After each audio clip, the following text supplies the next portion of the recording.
In 1982, there was something new for aficionados who couldn't get enough of the ups and downs of roller coasters. If disorienting loops, corkscrews, and dizzying hills weren't enough, there became a full length wooden roller coaster that traveled backward.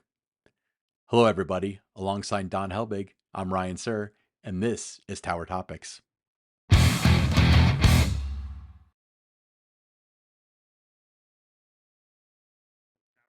Tower Topics is a podcast for Kings Island fans by Kings Island fans because that's who we are and that's who we care about. Yeah, so Backward Racer. So, Don, let's take the listeners back to 1982. I'm curious about your experience with the Backward Racer at Kings Island. How did you first learn that one side of the racer was going to run backward? Well, I got a call from the park's public relations manager, Ruth Voss.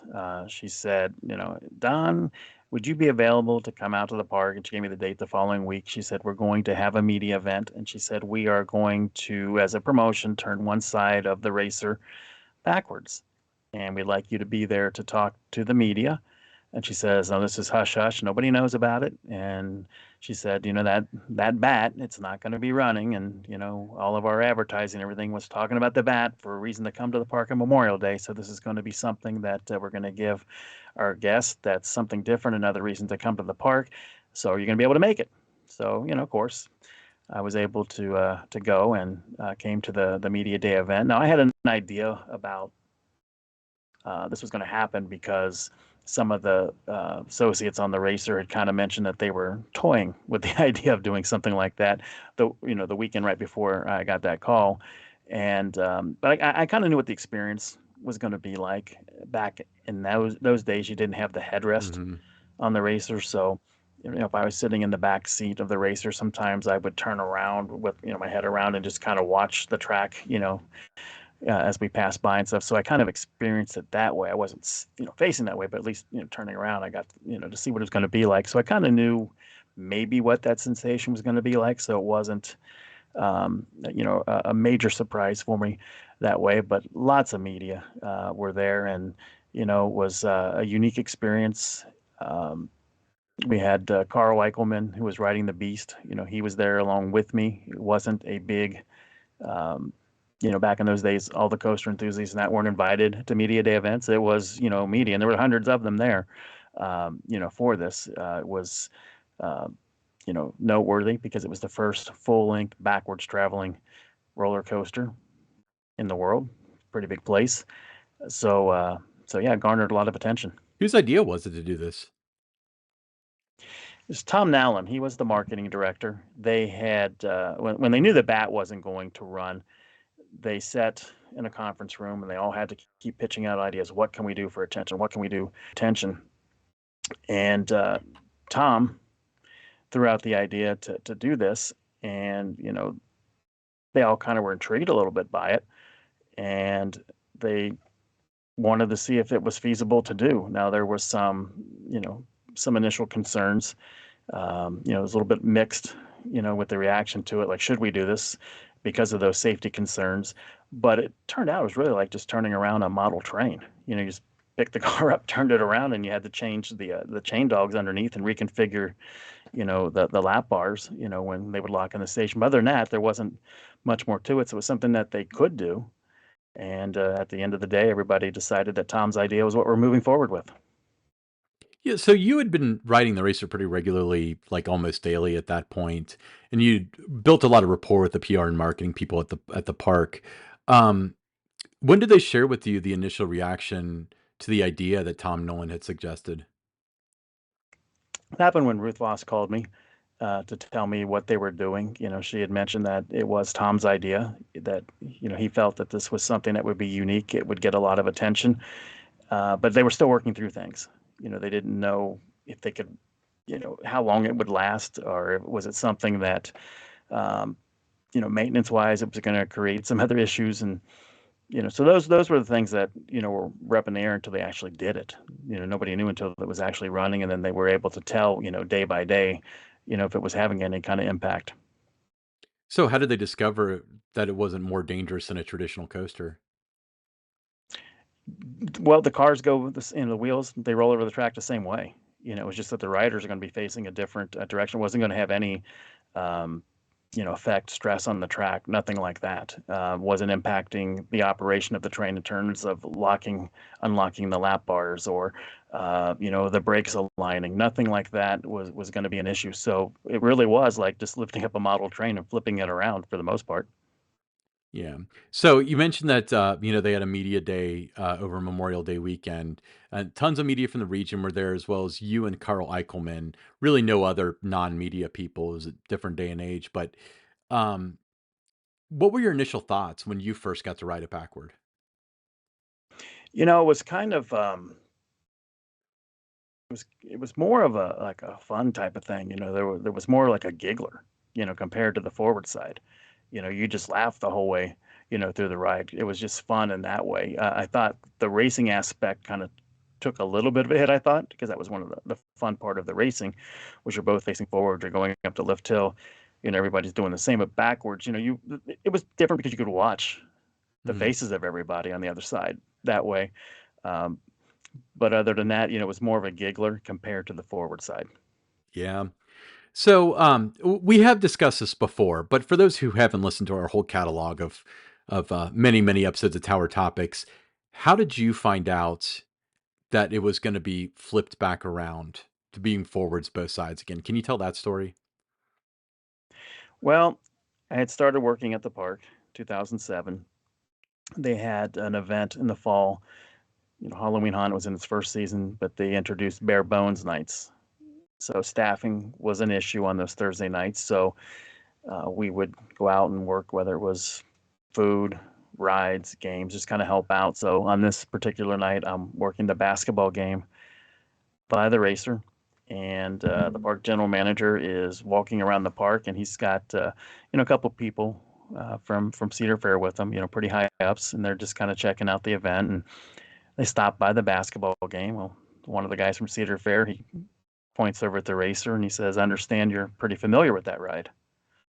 I said, "Yeah, well, we start talking about that a little bit, and then he says, goes, "Did you like it better forwards or backwards?" And I said, "Well, I like it better, forward." And I said, "I enjoyed the ride more when both sides went forward." And then he kind of cuts me off real quick, and he just says, "Well, that's good because it's the PR guy. You're going to be the one that's going to have to deal with everybody when I turn this around next year." And then Womp they walked womp off. womp. Yeah, so I didn't know that was coming. There was always rumblings that they were gonna do it. Even pre Cedar Fair purchasing, Kings Island and the other Paramount parks. That there was that talk that this is the last year for the backwards racer. You kept hearing that. Didn't put any real stock in it or anything.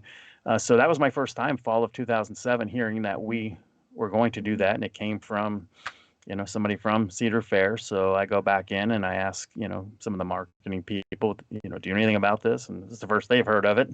Ask, some of the maintenance guys, first thing they've heard of it, but a couple months later, it was ready to announce that that was going to be the case for 2008, that the racer would return to its original state as a forward racing coaster on both sides.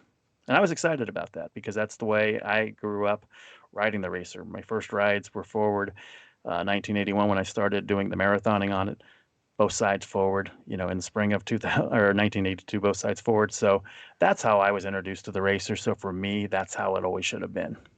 What do you think the chances are of them flipping it back around again? That question always gets asked. Why don't they turn it around? There's all those conspiracy theories out there. They can't do it because the state says no. Can't do it because the manufacturer says no. It was never recommended by the manufacturer. They never said this is a great idea. Do it. It was always something that they could do. Um, and if they ever wanted to run it backwards again, they could, but they choose not to. It was a management decision in 2007 at the end of the year to turn it back around, and the management decision is to keep it running both sides forward. How was the public reaction to it when it was announced that it was flipping around? It was mixed. Mm. There were some, like me, who had grown up with the ride both sides forward. They were excited about that, and then you had others. The only way they knew the racer was one Mhm. side going backwards. For a lot of park guests, maybe the backwards racer was their first ever roller coaster experience. Mhm. So you're taking away something that was their first or something that they remembered, a piece of their, whatever it might be. So yeah, you're always going to have mixed reactions to something like that. So it, wasn't the most popular thing, but we're at a point now to where, the forward side, you've got 26 seasons that way. The backward side, you got 26 seasons that way. So the 2024 season is going to, make it a situation where the forward side, both sides running forward, has the longest tenure. Yeah. So perfect time to flip it around, but there's no plans to do that to our knowledge. But um, so we talk. I remember you being on WLW and you talked about it, and I think the angle.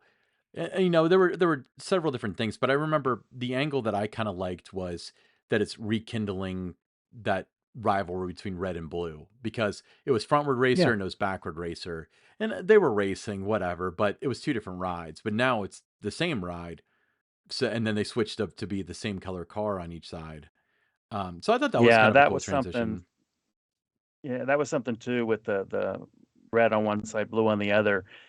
The ride before 2008. So from 1972, 2007, there was a blue and a red train on both sides. So in making this change to both sides running forward again, I asked some of our maintenance members, I said, is it possible to put both color, like the same color on both sides? So it's red versus blue. Whatever side you get on, you can go on the red side, you can go on the blue side, and Yeah. just make it more of a competition that way. And I said, yeah, it doesn't matter. We can stick it on whatever you want. And they had just started to do the teardown of the coaster. So now if I'd have brought this up, February, March, and they're already kind of, got most of the cars rebuilt and that, it wouldn't have been as easy to do. But they said, yeah, there's no problem, with doing that. We can put, the reds and the blues on both sides and, and have it be a competition that way. They kind of like the idea. And so it's been that way since 2008. Yeah. Ever heard any like rumblings like of it coming back? Like, was it ever discussed? Did anyone ever pitch that? I did for the 50th. I asked if we could have one, color on each side, and they said we'll look into it. And it just, never got back or never heard back. But it wasn't a priority. There were so many other things going on to get prepared for the 50th anniversary. That was one of the last things. So I was just excited that the original color scheme of red, white, and blue came back. Yeah, the red, white, and blue was definitely cool. So that was painted by Bainham for the 50th season, which was definitely really cool. Um, so when you talk about your racer rides, like for your records, what percentage of those do you think were backward racer? You probably know what percentage were backward racer. What percentage were backward racer? It was about 35%, 40% when I did the 10,000th ride. There was a period where they wanted um, me to ride backwards to help promote that a lot, Hmm. so to try to rack up some numbers on that side. So pretty much from 82 to about 85, if you can get, stay on the backward side as often as you can, at least when we're doing the publicity shots and stuff, I would do that. But I always preferred the forward side with it. So in 1982, that summer alone, that season alone, I rode 2,211 times just that year. Now, out of that, over 1,000 rides were backwards.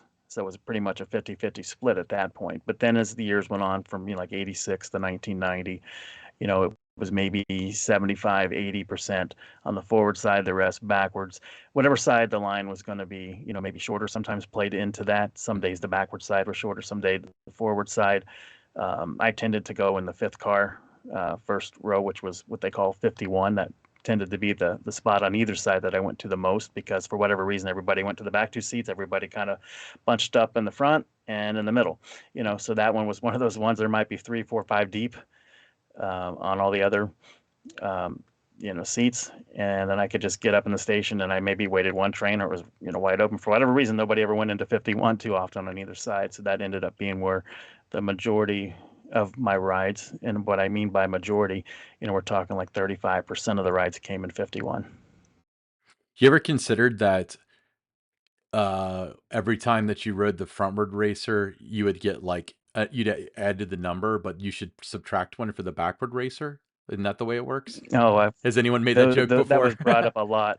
That was brought up a lot by the media. Like, you should be subtracting the rides now. And then you had those that, the credit hounds, like, oh, it should only have counted one side or the other. You should have broken down that way.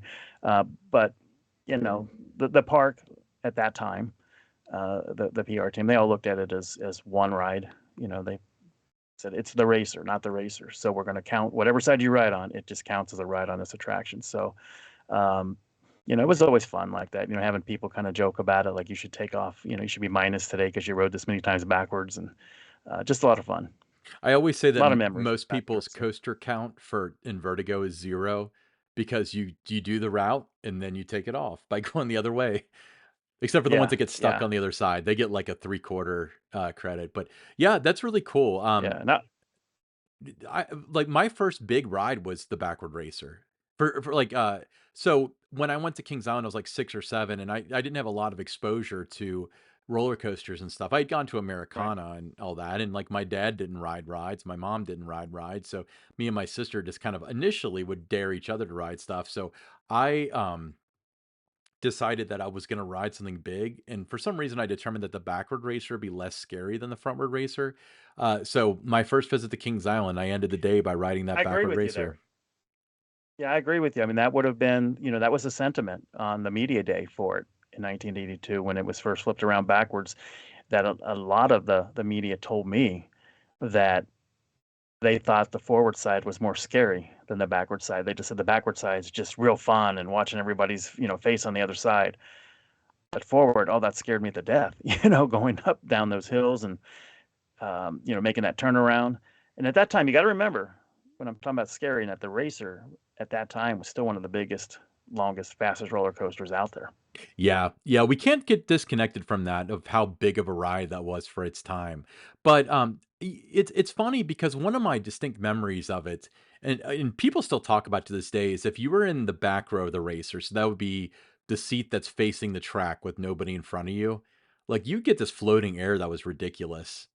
And which is weird because you're sitting closer to the middle of the train than the back of the train, but something about it, I everyone seems to remember, and it could be like this group Mandela effect of just this awesome ride, but, yeah, I'm glad I got to ride it. I'm glad I had that experience, you know? I Yeah, I hope mean, it it was a comes back fun someday. experience. It was great for its time and everything. Um, but the traditionalist in me likes it the way it is today. Both sides running forward.